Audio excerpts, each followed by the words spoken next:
இன்றைக்கி நாம் back side cutting வச்சு ஃப்ரண்ட் சைடு கட் பண்ண போகிறோம். அதுக்கு பேக் சைடு கட் பண்ணி வச்ச பீஸை வச்சு நம்ம ஃப்ரண்ட் சைடு எப்படி பண்ணலான்னு பாருங்கள். அதை பேக் சைடு கட் பண்ண பீஸை ரெண்டாக மடித்து போட்டு நம்ம கிராஸ் பீஸ் தான் வெட்ட போகிறோம். அதுக்கு இந்த மாதிரி ஸ்லீவ் வெட்டின பக்கத்தில் இப்படி கிராஸாக வச்சு பேக் சைடு பீஸ் வச்சு அப்படியே அதே மாதிரியே மார்க் பண்ணி ஃபுல்லாக எடுத்துக்கோங்க. அவ்வளோதான், மார்க் பண்ணி எடுத்தாச்சு. அதுக்கப்புறம் இந்த இது வந்து ஸ்டிச்சிங்க்காக மேலே அப்புறம் நம்ம நேர் ஸ்ட்ரைட்டாக திருப்பிக்கலாம்.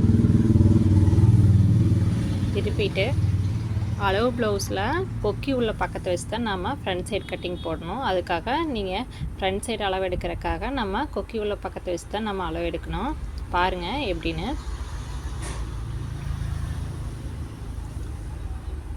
இது வந்து நம்ம ஆல்ரெடி அளவு எடுக்கும்போதே ஸ்டிச்சிங்க்காக அளவு எடுத்திருப்போம். அதனால் அந்த அளவை விட்டு நீங்கள் உள்ளே தள்ளி ப்ளவுஸ் வச்சுக்கோங்க. இது எதுக்காகனா நம்ம கொக்கி பட்டி வைக்கும்போது 1/2 இன்ச் உள்ளே தள்ளி வைப்போம். அதுக்காக 1/2 இன்ச்சு கொஞ்சம் தள்ளி வச்சே மார்க் பண்ணிக்கங்க.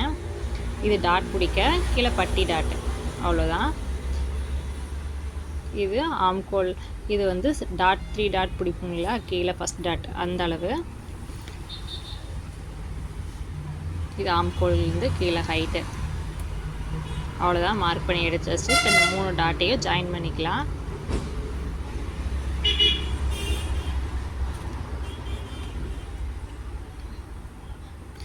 இப்போ கழுத்து வரைஞ்சிக்கலாம். வரைஞ்சிட்டு அவ்வளோதான், நம்ம ஃபுல்லாக கட் பண்ணி எடுத்தோம் அப்படின்னா ஃப்ரண்ட் பீஸ் ரெடி ஆயிடுச்சு.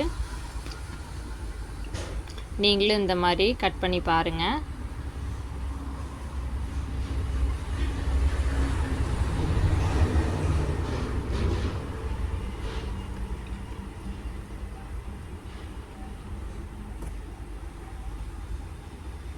கட் பண்ணும்போது துணியை வந்து அங்கேயும் இங்கேயும் நகர்த்தாமல் ஒரே மாதிரி வச்சு நம்ம கட் பண்ணால் பர்ஃபெக்ட்.